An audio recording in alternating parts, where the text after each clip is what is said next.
ಕ್ಷೇತ್ರದ ಸ್ವಾಮಿಯ ಸೇವೆ ಮಾಡುತ್ತೇವೆ, ಅನ್ನಪ್ರಸಾದ ಸ್ವೀಕಾರ ಮಾಡುತ್ತೇವೆ, ಹನುಮಾನ ದನಟಿ ಕ್ಷೇತ್ರಕ್ಕೆ ಸಹಾಯ ಮಾಡುತ್ತೇವೆ.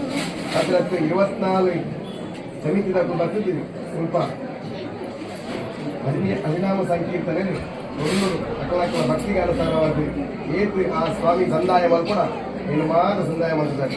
ಅದರೊಟ್ಟಿಗೆ ನಾವೀ ಸುಬ್ರಹ್ಮಣ್ಯ ದೇವಸ್ಥಾನದಲ್ಲಿ ಬರ್ಕೊಂಡು ಅನ್ಕೊಂಡು ನನಗೆ ಏರ್ಪಲ್ಲ ಸಂತೋಷ ಕಂಡ ನನಗೆ ಅತ್ಯಂತ ಶ್ರೇಷ್ಠವಾಗಿ ನಂಬಿನ ಜಾಗಕ್ಕಾಗಿ ಸುಬ್ರಹ್ಮಣ್ಯ ದೇವಿ ಅಕ್ಕಲ್ಲ ಅಂತ ಮಾತು ಬರ್ತದೆ, ಕ್ಷೇತ್ರ ಬರ್ತದೆ, ಸೇವೆ ಮಲ್ಪನೆ ಅನ್ಕೊಂಡ ನಮ್ಮ ಖಂಡಿತವಾದ ಪುಣ್ಯ ಇದಾದ ಇದು ಮಲ್ತು ನಂಚಿನ ಆ ಕಿಂಚಿತ್ ಸೇವೆನು ಆ ತೊಡಕಿನ ಅಲ್ಲ ಆ ಕಾವಿ ಸುಬ್ರಹ್ಮಣ್ಯ ದೇವರೆಲ್ಲ ಸಂತೋಷದ ಸ್ವೀಕಾರ ಮಾಡಿಸೋರು ನಾಲ ವ್ಯತ್ಯಾಸ ಆಗುತ್ತಾರೆ. ಆ ವ್ಯತ್ಯಾಸನ ಮಾತು ತೆತ್ತಿಗಳಿಗೆ ತೊಳೆದು ಇಕ್ಲೇಗೆ ಇಕ್ಕಳ ಬಳಗಕ್ಕೆ ಬರ್ಪಣ ಸಮಸ್ತ ಕಷ್ಟಲ ಓಲ ಇತ್ತಲ್ಲ ಆಯ್ನ ಮಾತು ದೂರ ಮಾಲ್ಪಾದ ಬರ್ಪಣೆ ಮಾತ್ರ ತಂದೆ ಭಜನೆ ನಿಕ್ಲ ಇಡೀ ಸಮಾಜದಾಗ ನಿರ್ವಿಘ್ನ ನಡಪಾದ ಬರ್ಪಣೆ ತಂದೆ ನಿಕ್ಲೆಗೆ ನಿಕ್ಲ ಕುಟುಂಬಕ್ಕೂ ನಿಕ್ಲ ಸಂಸಾರ ಬರ್ಪಣ ಮಾತ ಕಷ್ಟಲ ಪರಿಹಾರ ಮಂತ್ರಿಗಳು ಮಲ್ಪುಣಂಚಿನ ಉದ್ಯೋಗ ವ್ಯವಹಾರ ಮಾತೇಟ್ಲ ಆ ಸುಬ್ರಹ್ಮಣ್ಯ ದೇವರೆಲ್ಲ ತೊಡಗಿನಾರಲ್ಲ ಬೀರಿ ಸಾಯುವಂಥದ್ದು ಉತ್ತರೋತ್ತರವಾದ ಕಾಲದಿಂದ ಮಾಡ್ಕೊಳ ಬಾರ ಆ ತೊಡಗಿನ ಸುಬ್ರಹ್ಮಣ್ಯ ದೇವರು.